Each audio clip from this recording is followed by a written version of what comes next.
আসসালামু আলাইকুম রহমতুল্লাহি ওয়া বারাকাতুহু। সুপ্রিয় দর্শক শ্রোতা, আজ আমরা চতুর্থ শ্রেণীর গাণিতিক প্রতীক অধ্যায় নিয়ে আলোচনা করব। অধ্যায়ের শুরুতে সংখ্যা প্রতীক, প্রক্রিয়া প্রতীক এবং সম্পর্ক প্রতীক এই তিনটি বিষয় নিয়ে আলোচনা করব। প্রথমে সংখ্যা প্রতীকে আসব। সংখ্যা প্রতীক, যে প্রতীকগুলো সংখ্যা লেখার জন্য ব্যবহার করা হয় সেগুলোই সংখ্যা প্রতীক। আমরা সংখ্যা লেখার জন্য যে সকল প্রতীকসমূহ ব্যবহার করি সেগুলোই সংখ্যা প্রতীক। সংখ্যা প্রতীক 10টি, যেমন 0, 1, 2, 3, 4, 5, 6, 7, 8, 9। এখন আমরা পরবর্তীতে যাব, প্রক্রিয়া প্রতীকে যাব। প্রক্রিয়া প্রতীক কাকে বলে? যে প্রতীকগুলো 4টি প্রক্রিয়ার জন্য ব্যবহার করা হয় সেগুলোই প্রক্রিয়া প্রতীক। প্রক্রিয়া প্রতীক 4টি, যেমন যোগ, বিয়োগ, গুণ, ভাগ।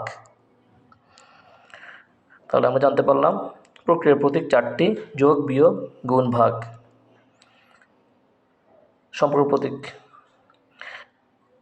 যে প্রতীকগুলো সংখ্যার মধ্যকার পারস্পরিক সম্পর্ক বোঝাতে ব্যবহার করা হয় সেগুলোই সম্পর্ক প্রতীক।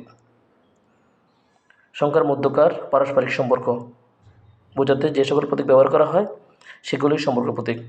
সম্পর্ক প্রতীক 6টি, সমান, বড় ছোট, সমান নয়, বড় নয়, ছোট নয়, 6টি সম্পর্ক প্রতীক।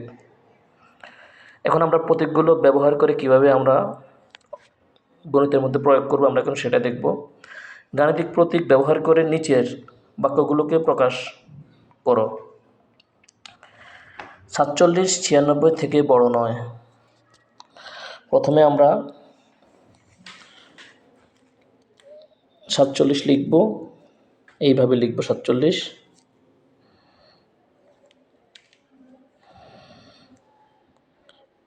তারপর আমরা 96 লিখব।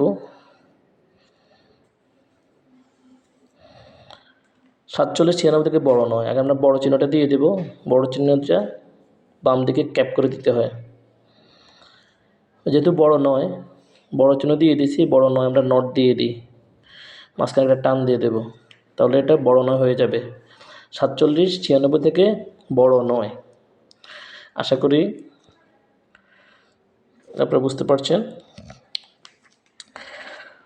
এখন আমরা পরবর্তীতে সমাধান করব। 909 9009 এর সমান 9। 909 আমরা 909 লিখব। 909 9009ও লিখব। 9009 যেহেতু সমান 9, তাহলে সমান 9 চিহ্নটা হলো সমান দিয়ে মাঝখানে একবার টান দিয়ে দেব, সমান 9। পরবর্তীতে আমরা অঙ্কটা দেখব, পরের সমস্যাটা দেখব। 25 24 থেকে ছোট নয়। আমরা 25 লিখব এভাবে, 24 এখানে লিখব। যেহেতু ছোট নয়, ছোট চিহ্নটা আগে দিয়ে দেব। ছোট নয়, 9 মানে মাঝখানে একটা টান দিয়ে দেব, তাহলে 25 24 থেকে ছোট নয়। আমরা কিভাবে গাণিতিক প্রতীক ব্যবহার করে অঙ্ক করতে হয় আমরা এই বিষয়গুলো দেখলাম। ধন্যবাদ সবাইকে।